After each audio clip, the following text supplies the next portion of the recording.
ಕಮಲಾಪುರ ಪಟ್ಟಣದ ಹೊರವಲಯದ ಚಾರ್ಕಮಾನ್ ಬಳಿ ರಾಷ್ಟ್ರೀಯ ಹೆದ್ದಾರಿಯಲ್ಲಿ ಚಲಿಸುತ್ತಿದ್ದ ಕಾರಿನಲ್ಲಿ ಏಕಾಏಕಿ ಬೆಂಕಿ ಹೊತ್ತಿಕೊಂಡಿದ್ದು ಅದೃಷ್ಟವಶತಃ ಪ್ರಯಾಣಿಕರು ಪಾರಾಗಿದ್ದಾರೆ. ಹೈದರಾಬಾದ್ನ ಬಂಜಾರಾ ಹಿಲ್ಸ್ ನಿವಾಸಿ ಮೊಹಮ್ಮದ್ ಜಲೀಲ್ ಅವರಿಗೆ ಸೇರಿದ ಕಾರಿನಲ್ಲಿ ಬೆಂಕಿ ಕಾಣಿಸಿಕೊಂಡಿತ್ತು.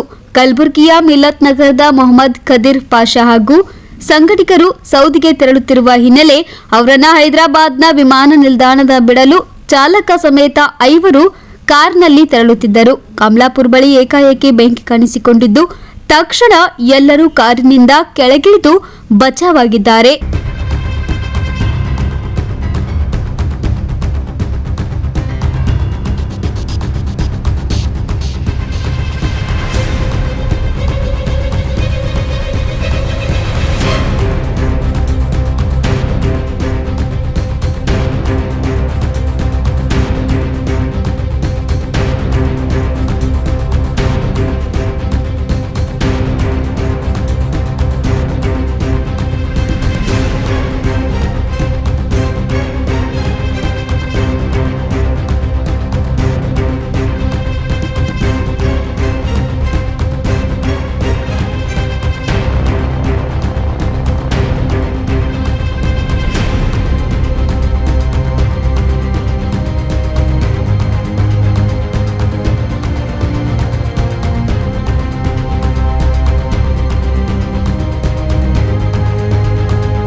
ಕಾರ್ ಬೆಂಕಿಗೆ ಆಹುತಿಯಾಗಿದ್ದು ಸಂಪೂರ್ಣ ಸುಟ್ಟು ಭಸ್ಮವಾಗಿದೆ.